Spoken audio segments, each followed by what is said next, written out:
12장.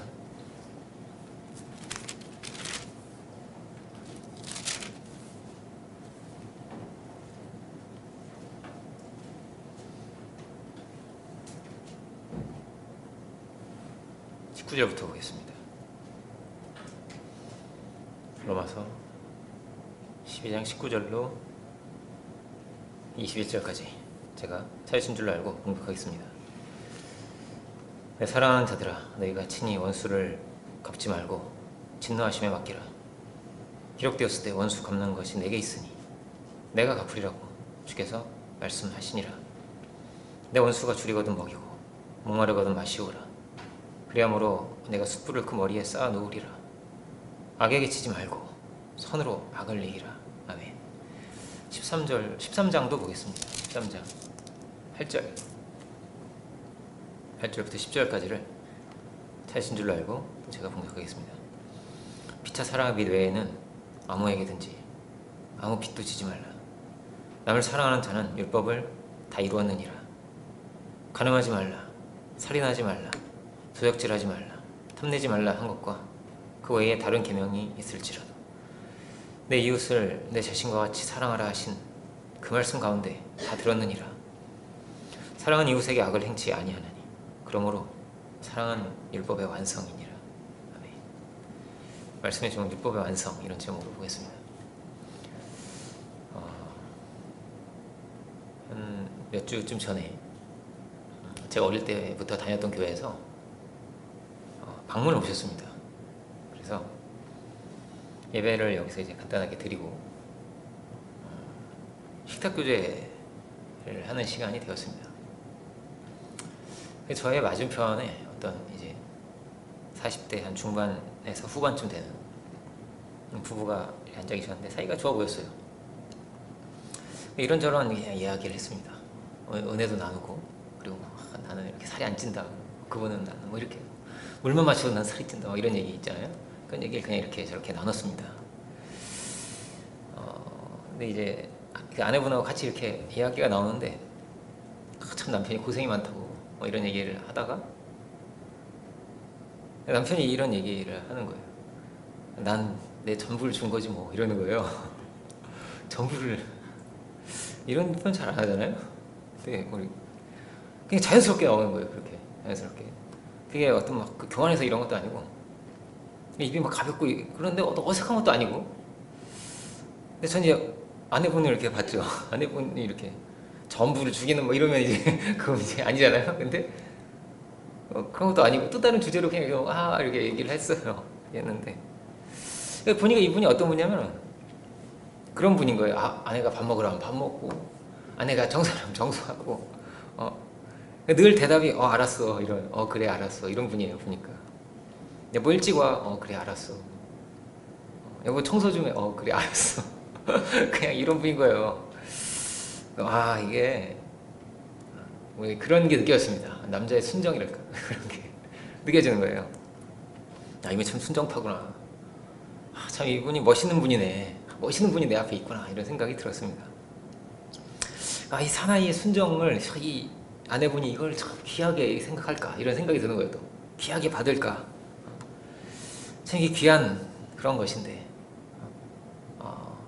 받는 게 실제로는 막 대단한 게 아닐 수도 있습니다. 대단한 게 아닐 수도 있는데, 그런데 그가 가진 가장 귀한 것을 준다면 그건 정말 값진 것이죠. 저는 그 크리스마스 선물 이야기를 자주 하는데, 크리스마스 선물, 그 단편소설 이야기가 그런 거 아니에요? 아내는 자기 머리를 이렇게 팔아가지고 남편 시계줄을 사주고, 남편 자기 시계를 팔아가지고 이렇게 아내의 머리핀을 사줬다고. 시계가 없어졌어요. 여자는 머리가 이거 머리가 얼마나 귀한 건데, 그죠? 머리가 없어졌어요. 그랬는데 너무 행복해졌다는 것이죠. 너무 배불러지고, 시계가 없어졌네, 이렇게 허무해진 이야기가 아니라 너무나 귀한 것을 이렇게 서로 확인하고 기뻐하고 충만해졌다라는 것이죠. 왜 이런 이야기를 할까요? 하나님은 우리에게 무엇을 주셨냐? 하나님은 우리에게 가장 귀한 것을 주셨다 할 수 있습니다. 가장 귀한 것을 주신 분입니다. 가장 귀하신 것이, 가장 귀한 것이 독생자 예수 그리스도다 할 수가 있습니다. 가장 귀한 예수님을 우리에게 주신 것이죠. 천지를 창조하신 것보다 더 귀한 것입니다. 그 생명을 주신다는 것은 그렇게 값지고 귀한 것이죠. 그 사랑으로, 그 크신 사랑으로 우리를 이렇게 대하셨구나 하는 것입니다. 사도는 뭐라고 하냐?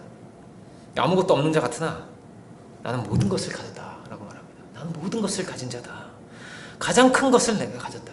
가장 값진 것을 내가 찾았다 라는 것이죠. 그것은 하나님의 자기 낮춤, 하나님의 섬김입니다. 사람의 발을 씻어주신 하나님입니다. 그 십자가에 달리신 하나님을 그가 발견하게 된 것이죠. 하나님이 이렇게 낮아지셨구나. 여기에 가장 귀한 것이 있습니다. 가장 값진 것이 있습니다.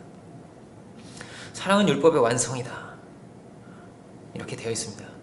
율법은 어떤 것이냐면 뭐가 옳고 뭐가 그르냐, 죄와 의에 대한 이야기입니다. 죄가 들어오게 될 때는 사람은 더럽혀지게 되고 죄 가운데서 고통하게 됩니다. 그래서 죄 가운데 어떻게, 죄에서 어떻게 자유로울 수 있냐, 여기에 신앙이 있습니다. 주님은 우리를 죄에서 구원하시는 분이죠. 우리를 깨끗게 하시는 분, 우리를 새롭게 하시는 분입니다. 가장 큰 게 어디에 있냐? 가장 큰 것이 구원에 있습니다. 여기에 있습니다. 이것을 기억해야 됩니다. 주님을 통해서 우리가 죄에서 구원을 받는다, 건짐을 받았다 하는 것이죠. 죽을 수밖에 없는 우리가 살게 되었다 하는 것입니다. 다르게 표현하면 이렇게 해도 말할 수 있습니다. 율법으로부터 자유함을 얻었다. 율법으로부터, 율법의 정죄로부터 내가 자유함을 얻었다. 율법은 어떤 것이냐면 지키는 만큼 선해집니다. 지키는 만큼 행복해집니다. 율법과 가깝고 내 삶이 율법에 가까워질수록 축복이 됩니다. 사도는 이 율법이 그가 가지고 있는 가장 귀한 거였습니다. 사도 바울이. 그래서 어떻게든 이거를 지키려고 했습니다. 그 바리새인으로 살고 그 어떤 사람들보다 더 열심히 믿었던 그런 사람이, 열심히 지켰던 사람이 사도 바울이었습니다. 또 율법을 자기 남편처럼 그렇게 사랑했던 거예요. 여기에 정말 귀한 게 있죠. 율법에. 율법 안에 하나님의 자비도 있고, 율법을 지킬 때 우리가 하나님의 아들로 살 수가 있고, 율법이 귀한 것입니다. 그런데 율법은 어떤 게 있냐면요, 율법을 통해서 절대 온전해질 수가 없어요. 율법을 완전히 지킬 수 있는 사람은 아무도 없습니다. 불완전한 거예요. 자유할 자가 없습니다. 주님은 우리에게 자유를 주시기 원하시는데, 우리에게 평안을 주시기 원하시는데, 기쁨을 주시기를 원하시는데, 문제는 뭐냐면은 늘 율법의 정죄가 우리에게 온다는 것이죠. 율법의 정죄가 온다. 율법은 그 율법의 기준에 충족하지 못하는 우리의 모습을 자꾸 보여줍니다. 이렇게 부족하구나. 내가 이렇게 교만했구나. 이렇게 연약하구나. 이렇게 죄가 많구나. 이렇게 유혹을 받는구나. 이런 거를 계속 우리의 모습을 보게 되는 것이죠. 또 어떤 문제가 있냐면 열심히 지킨다 해보자. 근데 열심히 지켜도 또 그 지키는 만큼 이것이 그의 의가 될 때는 교만이 됩니다. 교만이 돼요. 그래서 나는 열심히 했지. 나는 성실하게 이걸 해왔어. 난 이렇게 주님께 드렸어. 이것이 하나의 우월감이 됩니다. 그래서 이렇게 차별과 정죄가 일어나는 것이죠. 이것이 바리새인의 모습이었습니다. 그러니까 바리새인들이 차라리 그렇게 열심히 금식을 하지 않았더라면, 열심히 봉사를 하지 않았더라면 그렇게 교만해지지 않았을 텐데, 그 열심히 하는 사람이기 때문에 그래서 교만해졌습니다. 주님, 저는 저 세리와 다르죠. 주님, 저는 저 깡패와는 다르죠. 저는 저 죄인하고는 참 다른데 주님 감사합니다. 이렇게 다릅니다. 저는 뭐 이렇게 기도를 그렇게 합니다.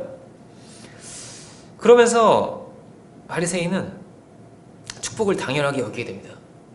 내가 이렇게 고생했으니까, 이렇게 수고했으니까, 이렇게 기도하고 이렇게 섬겼으니까, 이렇게 드렸으니까 나에게 축복이 오는 것을 당연하다고 생각합니다.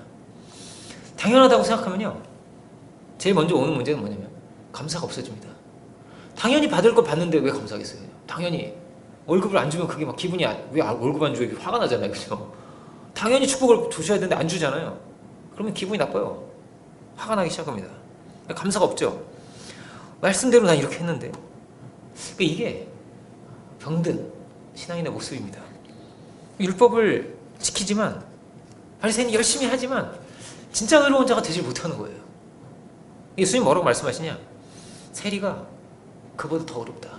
그보다 더 어렵다 함을 받고 내려갔다. 그래서 세리는요 천하의 죄인이에요. 그 당시에 천하의 죄인인데 그 천하의 죄인보다도 더 더러운 자가 되었다. 이게 참 얼마나 두려운 말씀인가 몰라요. 율법주의가 그렇다는 것이죠. 세리는 어떻게 기도를 드리냐면요, 이게 누가복음 18장에 나온 이야기인데 다 찾아보지 않겠습니다. 세리는 그 당시 천하의 죄인이었기 때문에 하늘을 우러러 이렇게 감히 눈을 들어서 하늘을 보지도 못했어요. 그래서 이렇게 돼 있습니다. 다만 가슴을 치며 말하는, 하나님이여 불쌍히 여기옵소서. 나는 죄인이로소이다 하였느니라고. 누가 더 의로웠는가? 의로운 자가 되었는가? 그가 세리였다라고 주님 말씀하십니다. 이어지는 말씀은 뭐냐면 예수님께서 이렇게 말씀을 하십니다. 무릇 자기를 높이는 자는 낮아지고 자기를 낮추는 자는 그런 높아지리라. 그렇게 주님 말씀하십니다. 율법은 이 율법을 지켜 높아져라가 아니라는 거예요. 이거 지켜 높아져라. 이거 지켜서 복된 자가 되라. 그것보다 먼저 선행되는 것이 있습니다. 그게 뭐냐면요, 자기를 비우는 것이죠. 율법 앞에서 낮아지는 것입니다. 온전치 못한 자신을 발견하는 것이고, 광야의 길은 그런 길입니다. 율법을 주셨는데 하나님께서 그 광야의 길을 끊임없이 걸으며 갔던 것은 뭐냐면 자기를 낮추는 길이라고 되어 있습니다. 신명기 8장을 보면 낮추는 길이고, 그렇게 교만을 배워내는 길이고, 그렇게 주님만을 바라보는 길이 광야의 길이었습니다. 그런데 바리새인은 높아졌습니다. 높아지다 보니까 다 내려다보죠. 저 죄인들 뭐 이렇게, 저 말씀도 모르고 질서도 없고, 자기는 잘 지키니까요. 그러니까 바리새인들은 바리새인들끼리만 친구가 되었습니다. 그 열심히 하는 사람들끼리만, 그 자기들끼리만 높은 것을 이렇게 만들어서 하는 거예요. 마치 뭐가 같냐, 카스트 제도와 같습니다. 그 브라만끼리만 놀아요. 그리고 이 불가촉 천민은 그들이 해주는 그들이 밥을 만들잖아요. 그 밥을 안 먹었습니다. 그렇게. 예수님은 반대셨죠. 예수님은 그 죄인과 친구셨고 그 세리의 친구셨습니다. 그런데 바리새인들은 절대 그렇게 될 수가 없죠. 그들은 다 어떤 자들인가? 다 어떤 자들이냐면 율법 아래에 있는 자들입니다. 율법 아래에 있는 자들입니다. 다 마치 뭐가 같냐? 다 저주 아래에 있는 것 같습니다. 율법 계속 지켜야 됩니다. 율법이 계속 쫓아옵니다. 그런데 절대 지킬 수가 없습니다. 절대 온전할 수가 없습니다. 이들은 열심히 합니다. 그런데 늘 더럽습니다. 용서가 없습니다. 정죄와 판단이 가득합니다. 그래서 의인들이 막 모였습니다. 의인들이 막 모여있는데 진짜 의로운 세계를 못 만들어갑니다.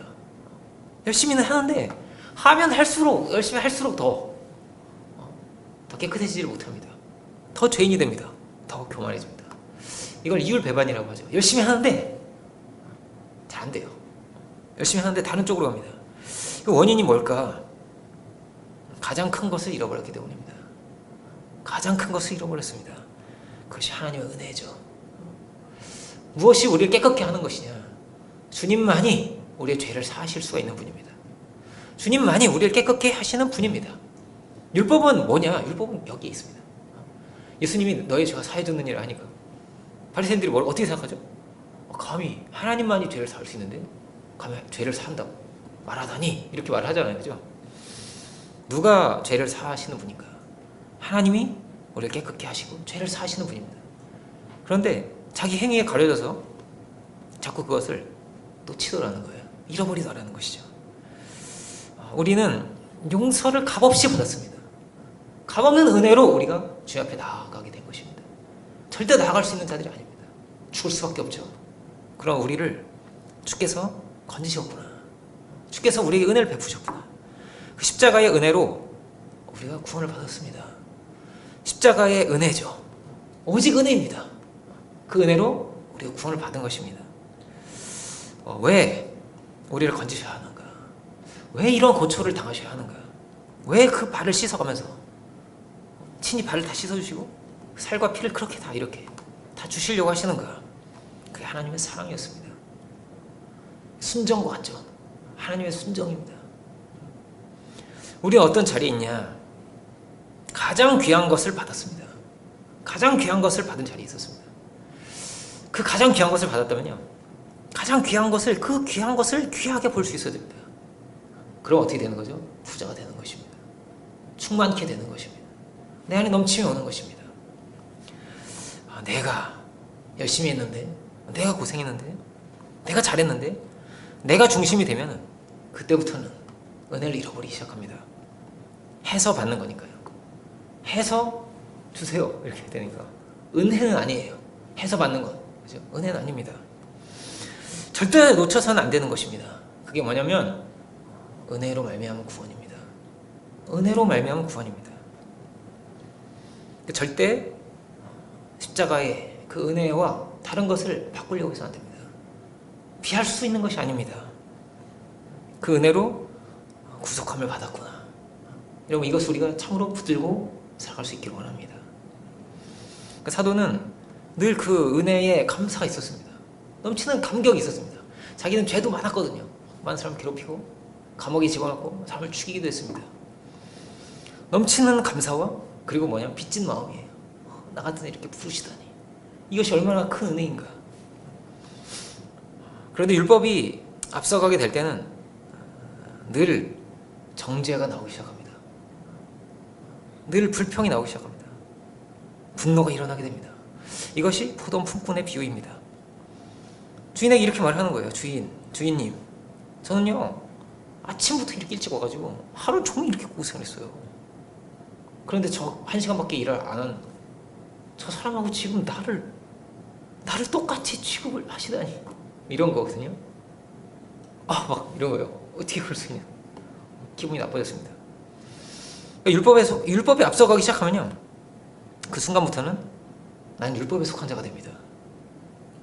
구원이 취소된다는 얘기가 아닙니다. 내 상태가 그렇게 돼요. 율법의 사람이 됩니다. 내 생각과 내 행동과 말이 그렇게 됩니다. 정죄가 시작되고 판단이 시작되고 그때부터는 은혜가 왕노릇하는 것이 아니라 율법이 왕노릇을 하게 되고 사망이 왕노릇을 하게 됩니다. 내 행위가 앞서가고 율법이 앞서가기 때문에 그렇습니다. 믿는 자들은 주님으로 말미암은 사람들입니다.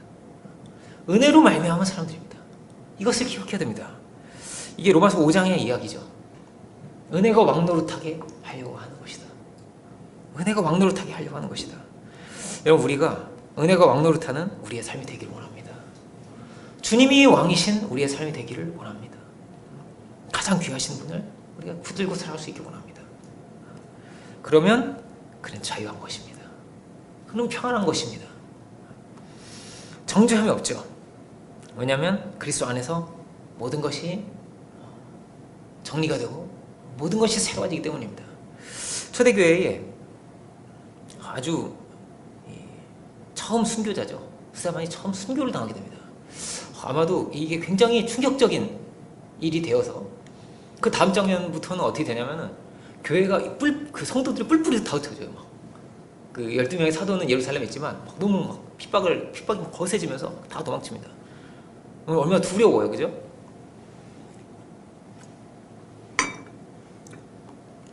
바울이 스데반을 죽이게 되는데 이렇게 한번 생각을 해봅시다. 스데반에 와이프가 있었다고 생각해보세요. 스데반에 처가 있었다. 그리고 혹은 스데반의 아들도 있었다. 졸지에 이제 아버지를 버리고 과부가 됐어요. 혹은 스데반에 아주 사랑하는 수제자가 있었다. 생각해보자. 그러면요 바울이 그들의 원수가 됩니다. 원수가 되는 거예요. 내 남편을 빼앗아.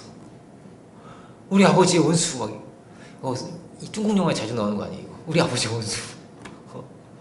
원수가 되는 거예요. 근데 원수를 갚았을까요? 그 원수를 바울이 들어왔어요 교회에. 그죠? 원수를 갚았을까요? 율법대로 했을까요?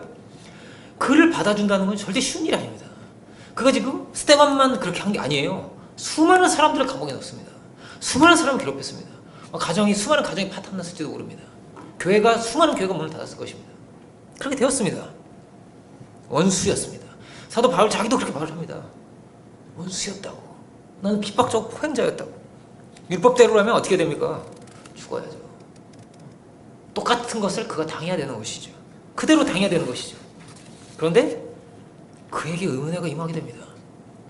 그를 받아들이고 인정하는 정도가 아니라 가족이 됩니다. 가족이 됩니다. 율법이 앞서가지 않는 교회였기 때문입니다. 그리스도의 사랑이 앞서가고 주님이 머리가 되시고 주님을 바라보는 자들이었기 때문에 그를 다르게 볼 수 있었던 것입니다.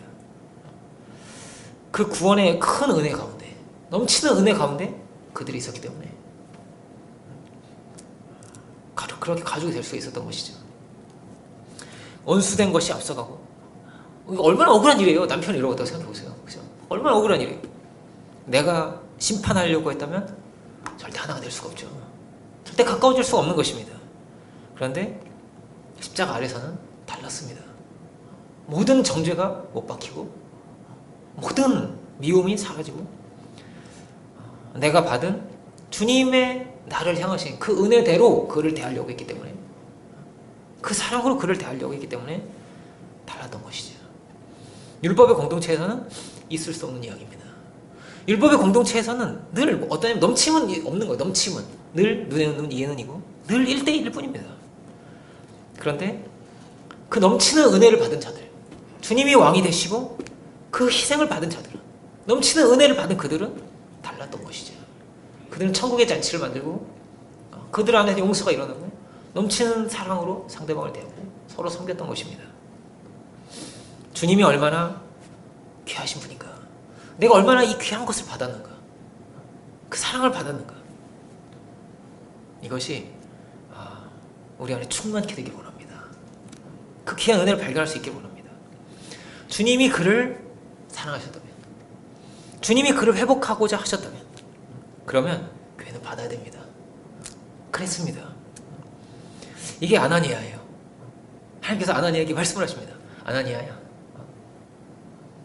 저기 직가라는 데 가보면 사울이라는 청년이 있다고. 아나니아가 깜짝 놀라죠. 그 사람은 그 사람, 우리를 핍박하고 찬양하는 유명한 사람인 거예요. 너무나 유명한 사람. 두려운 거죠. 그런데 그 아나니아가 사울을 처음 만나서 했던 얘기가 뭐냐면 형제입니다. 형제 사울아, 이렇게 말합니다. 형제라고 할 수가 있습니까? 그 율법의 세계에서는 그냥 있을 수가 없는 이야기입니다. 나를 형제라고 한다고요. 나는 지금 너를 죽이려고 가고 있는데 이 사람은 나를 형제라고 부르는 것입니다. 이게 충격이 되는 거죠, 다. 그에게. 그 은혜를 잃어버리면 어떻게 됩니까? 그때부터는 율법이 우리를 쫓아오기 시작합니다. 율법은 저주와도 같습니다. 계속 쫓아옵니다. 절대 이룰 수 없는데, 완전 할 수가 없는데 계속 쫓아옵니다. 더럽다고, 넌 죄인이라고 계속 쫓아오기 시작합니다. 그러면 무거운 짐이 되죠. 수고하고 무거운 짐진 자들아, 다 내게로 오라 하셨는데 무거운 짐이 생깁니다. 그리고 반드시 더럽혀집니다. 나도 모르게 판단하는 사람이 되어 있고, 나도 모르게 정죄하는 사람이 되어 있고, 만약에 교회 안에 그런 사람이 있다고 생각해 보세요. 바울이 받을 벌, 이걸 막 생각하는 거예요. 저 사람 몇 명을 가뒀고 몇 명이 죽었으며 이 사람 이렇게 했기 때문에, 그러면 이거는 유대교인입니다. 유대교인이에요. 예수 믿는 사람은 아닙니다. 그렇다면 십자가에서 죽고 십자가에서 다시 산 사람이 아니죠. 아닙니다. 공의는 없는 거냐? 아니죠. 공의가 있습니다. 공의는 늘 있습니다. 하나님도 분명히 심판을 하시는 분입니다. 그런데 뭐가 있냐? 엄청난 사랑이 있죠. 더 큰 사랑이 있습니다. 어떻게든 그를 돌이키려고 하시고 그가 회개하기를 기다리시는 분입니다. 그 사랑으로 그를 대하시는 분이죠. 그를 구원코자 하는 안타까운 마음과 그 사랑이 늘 있으신 것입니다.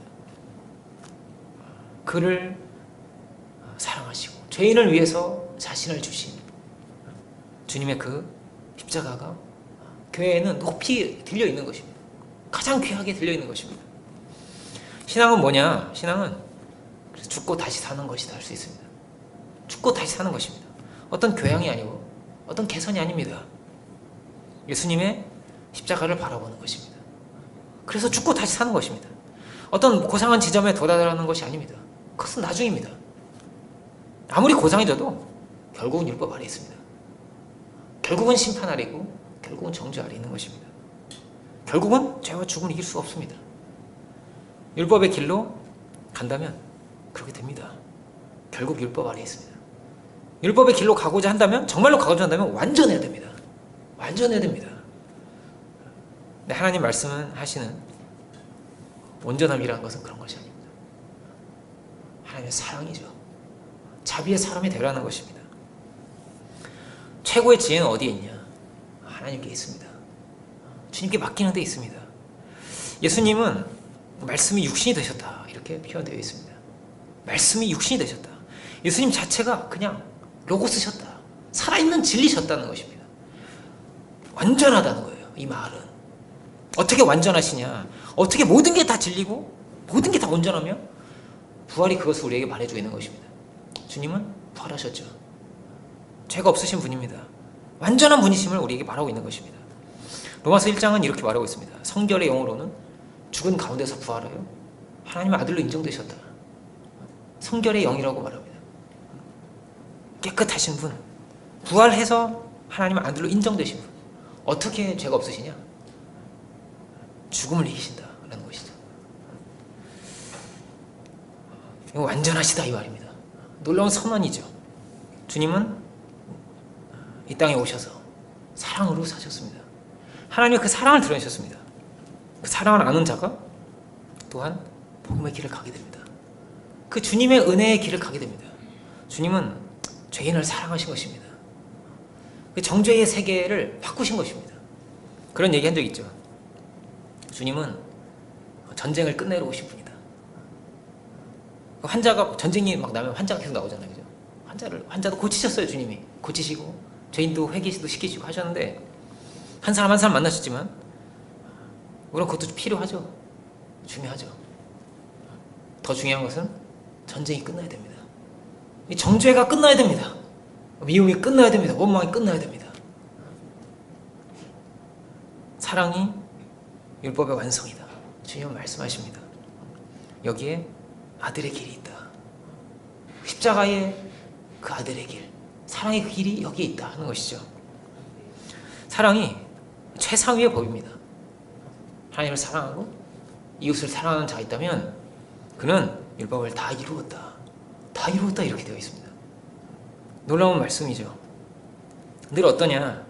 우리가 예수님의 그 사랑을 알므로 우리의 삶에 사랑의 열매가 맺히게 됩니다.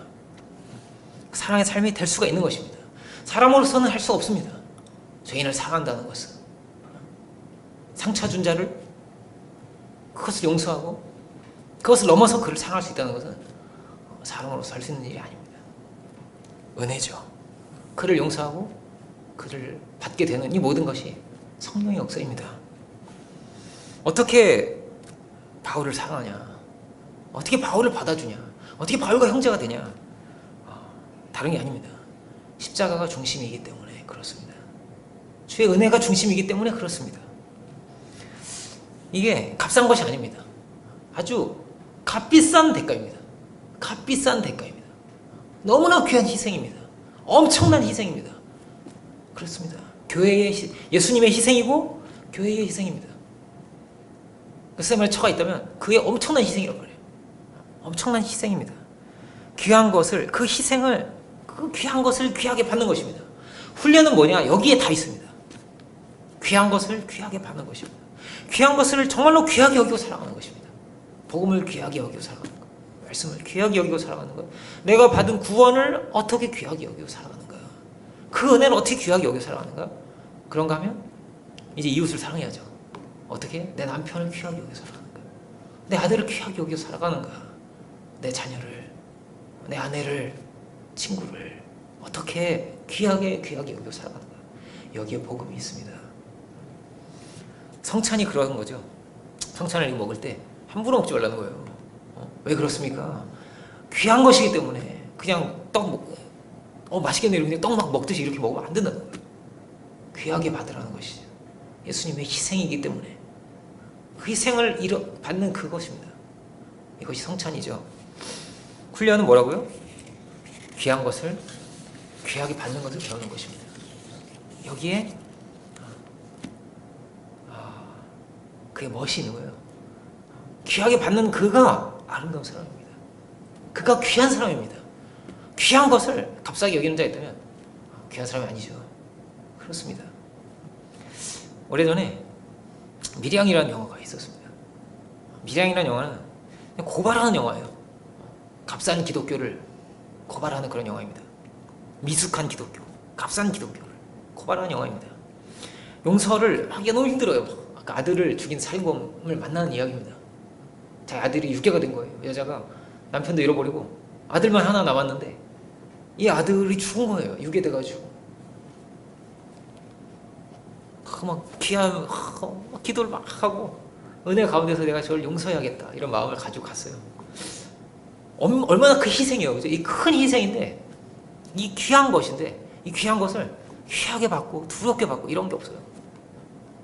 그러자 그 여자가 분노합니다. 어떻게 이럴 수가 있는 거야. 그리고 그 여자도 교만해지죠.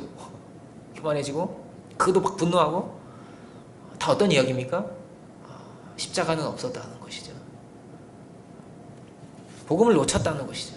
복음을 놓치면 어떻게 되는가, 그 이야기입니다. 거듭남이 없고 복음이 없죠. 그런 이상해집니다. 그거 다른 게 아니죠. 왜 그렇죠? 율법 아래 있기 때문입니다. 율법의 저주 아래 있기 때문에. 우리가 본문을 다시 한번 읽어볼까요? 로마서 12장 19절부터 21절을 이건 이번에 같이 한번 읽어볼까요? 로마서 12장 19절로 21절까지를 찾으신 분들은 함께 한번 읽어봅시다. 내 사랑하는 자들아, 너희가 친히 원수를 갚지 말고 진노하심에 맡기라. 기록되었을 때 원수 갚는 것이 내게 있으니 내가 갚으리라고 주께서 말씀하시니라. 내 원수가 줄이거든 먹이고 목마르거든 마시우라. 그리함으로 내가 숯불을 그 머리에 쌓아놓으리라. 악에게 치지 말고 선으로 악을 이기라. 이렇게 되어 있습니다. 이게 깊은 이야기입니다. 깊은 말씀입니다. 여기에 복음이 있습니다. 여기에 우리의 목적지가 있습니다. 너희를 사랑하는 자를 사랑하면 이게 무슨 상이 있냐고 예수님 그렇게 말씀하십니다. 너희를 핍박하는 자를 위해서 기도하라. 너희 원수를 사랑하라고 주님 그렇게 말씀하십니다. 근데 여기에 주님의 길이 있습니다. 거기에 하나님의 마음이 있습니다. 그럼에도 불구하고 그를 사랑하신 것이죠. 정죄하지 않는 것. 이 말은 율법이 아니라는 말입니다. 율법은 뭐냐면 반드시 죄와 벌이죠. 죄와 정죄죠. 그런데 오직 은혜로 가라. 이렇게 말하는 것입니다. 주님의 몸된 교회니까. 주님의 사람이니까. 가장 귀한 것을 참으로 너희가 받았다면 그 가장 귀한 사랑을 가지고 그를 대해를 하십니다. 원수는 누가 갚죠? 그건 하나님이 갚으시지. 이렇게 말합니다. 하나님이 갚으신다. 그를 계속 생각하고 그를 계속 미워하고 그는 이런 벌을 받아야 되는데 이렇게 내가 상처받았는데 내가 심판할 필요가 없어요. 하나님이 하신다는 것이죠. 그러니까 모든 문제가 어디냐? 복음의 문제죠. 복음을 잃어버리는 여기에 문제가 있습니다. 복음을 잃고 예수님을 놓치는 성경에서는 이것을 죄라고 합니다. 다른 게 아닙니다. 여기에서 죄가 시작을 합니다. 자기 중심이 되는 것. 자기 중심이 되는 것. 그래서 교만해지고 그래서 판단하게 되고 그래서 정죄의 수레바퀴가 돌아가기 시작합니다. 자기도 죄인이면서 자기는 정죄를 또 안 받고 싶으면서 근데 정죄를 해요. 해 자기가. 자기도 못 지키면서 자꾸 뭐라고 하면 왜 못 지키냐고 그래. 아니 자기도 못 지키면서 그죠? 그렇게 된다는 거예요. 바리새인들이 그런 사람들입니다. 자기도 다 이거 못해요. 근데 계속 하라고만 해요. 저주죠. 저주. 이게 저주입니다. 율법의 저주입니다. 무거운 짐입니다. 예수님 뭐라고 말씀하시냐? 지극히 작은 자에게 한 것이 나에게 한 것이다 말씀하십니다. 그 작은 자에게 한 것이. 그러면 그를 정죄한다면 그것은 누굴 정죄한 것입니까? 이게 얼마나 두려운 것입니까? 두려운 것입니다. 저주 아래에 있다면 은혜는 없는 것이죠. 정죄 아래에 있다면 은혜는 없는 것입니다. 주님도 분명히 우리에게 높은 기준을 요구하십니다. 이 높은 기준, 율법은 하나의 기준이란 말이에요. 기준을 요구를 하세요. 주님도 우리에게 하나하나를 나를 따라오려거든 그렇게 되어 있죠. 자기를 부인하고 자기 십자가를 지고 그렇게 되어 있습니다. 기준이 중요하죠. 왜 그렇습니까? 사랑은요 다르게 말하면요 기준이에요. 그죠? 사랑하는데 대충 해. 사랑한다고 하는데 사랑한다고 하면서 차라리 안 사랑했으면 좋겠는데 그렇다면 그죠? 그렇다니까요. 사랑은요 기준입니다. 대충 할 수가 없는 거예요. 자식에게 귀한 걸 주고 싶은 거예요. 사랑은 귀하게 여기는 거거든요. 상대방을 귀하게 여기고 부모를 귀하게 여기고 남편을 귀하게 여기는 거예요. 사랑이죠. 높은 기준으로 상대방을 대하는 것이죠. 주님은 우리에게 어떤 기준으로 대하셨냐. 주님이 생명을 주시는 기준이죠. 여기에 하나님의 사랑이 있구나 하는 것이죠. 그리고 우리에게도 동일하게 말씀하시는 것입니다. 최고의 길을 가라. 사랑의 길을 가라고 말씀하시죠. 그래서 존귀한 자가 되라고 하십니다. 그래서 율법은 또 있어요. 율법은 없는 게 아니에요. 기준이 있듯이 율법은 늘 있는 것입니다. 지킬 것이 늘 있는 것이죠. 상도 없고 벌도 없는 그런 세계가 아닙니다. 사랑의 세계라고 하는 것은. 그런데요, 늘 그 중심에 무엇이냐? 주님의 십자가가 있기를 원합니다. 우리는 주님의 십자가를 바라봐야 하는 것입니다. 이 모든 삶이 그 은혜를 인한 감사이고, 그 은혜를 인한 응답이고, 그 은혜를 감사함으로 고백드릴 수 있는 우리의 삶이 되어야겠습니다. 기준이 율법이 되고 율법이 앞서가게 되면 그럼 어떻게 된다고요? 그 기준은 저주가 됩니다. 두려운 것입니다. 그것을 중심으로 판단하고 교만해지고 이렇게 하기 때문에. 우리의 최고의 보물은 무엇이냐? 무엇입니까? 많은 걸 가졌습니까? 돈도 있고 능력도 있고 의롭고 그렇습니까? 그 모든 것이 빛을 발하는 것입니다. 진짜 보물을 발견하면 그 보물이 성경에서 이렇게 되어 있습니다. 예수 그리스도입니다. 예수님이 가장 귀하신 분입니다. 사도 바울이 겪은 최고의 은혜의 그 시간이 어떤 시간일까요? 부활의 주님 날 찾아오신 시간입니다. 베드로는 어떤 시간이었을까요? 베드로는 아마 그런 시간이 그 시간이 아니었을까? 예수님이 발 씻어주신 그 시간이 아니었을까? 주님 그럴 수 없습니다. 막 이러잖아요. 근데 이 주님이 나의 발을 어떻게 그 변호사의 주님 아니에요? 무리를 걸으신 주님 아니에요? 그 주님이 이 정말 미천한 어부인데 내 발을 이렇게 씻어주셨단 말이에요. 그 자리에서 그가 변화되고 사랑을 알게 되고. 그러니까 많은 이들이 우리는 그런 것입니다. 이걸 보면서 우리도 함께 그 자리에 앉아 있는 거죠. 정말 이럴 수 없는 건데 이렇게 하셨구나. 이래서는 안 되는 것인데 또 이렇게 하셨구나. 이렇게 나에게 은혜를 주시고 이렇게 나를 귀하게 여기시고 이렇게 나를 높여주셨구나. 이게 종이 상전에게 하는 걸 말이에요. 발 씻어주는 게 원래. 우리는 다 그 은혜를 받은 사람들입니다. 그 귀한 것을 받은 사람들입니다. 여러분 그렇다면 최고로 귀한 사람들이 되시길 바랍니다. 최고로 귀한, 최고의 것을 받았습니까? 그런 사람들입니다. 그 사랑 안에 살아갈 수 있기를 원합니다.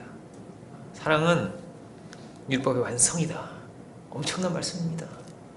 예수님 그렇게 말씀하셨습니다. 너희가 바리새인보다 의로워야 돼. 바리새인보다. 어떻게 바리새인보다 의로울 수가 있어요? 일주일에 2번씩 우리 금식 안 하는 것 같은데. 이 기도도 막 죄를 뿌려야 돼. 한 번씩 죄를 뿌리면서 그렇게 기도하고 그렇게 합니까? 주님은 어떤 기준이냐라는 것이죠. 율법이 기준입니까? 주님은 사랑이 기준입니다. 자신을 주신 것이 기준이었습니다. 주님을 우리가 중심으로 살아갈 수 있어야겠습니다. 이 죄인을 사랑하신 그 건지신 나를 받아주신 그 은혜를 기준 삼고 살아갈 수 있는 우리 모두가 되기를 원합니다. 기도하겠습니다. 은혜로우신 주님, 오늘 상 율법의 완성이라는 귀한 말씀, 주여 우리가 참으로 죽을 수밖에 없는 율법의 저주 아래 놓여 있는 저희들, 핏값을 주고 우리를 건지시고 생명을 다해 우리를 사랑하신 주여 우리가 그 크신 은혜를 받은 자들임을, 그 죄사함을 받은 자들임, 그 큰 구원을 받은 자들임을 주여 우리가 이것을 붙들고 살아갈 수 있는 저희들이 되게 하여 주옵소서. 귀한 것을 참으로 귀하게 받으며 귀한 것을 참으로 귀하게 여기며 그 은혜 가운데 기뻐하며 감사하며 영광 돌리며 살아갈 수 있는 저희들이 주여 다 되게 하여 주옵소서. 늘 우리의 중심을 지켜주시고 참으로 우리가 율법의 사람들이 아니라 그 저주 가운데 놓이는 자들이 아니라 하나님의 아들로서 복음의 사람들로서 하나님을 사랑하고 이웃을 사랑하며 복음의 지경을 넓혀나갈 수 있는 저희들 모두가 주여 다 되게 하여 주옵소서. 감사와 영광을 주님께 올려드리기 원하올 때 예수 그리스도 이름으로 기도드립니다. 아멘. 여기 시간 함께 여기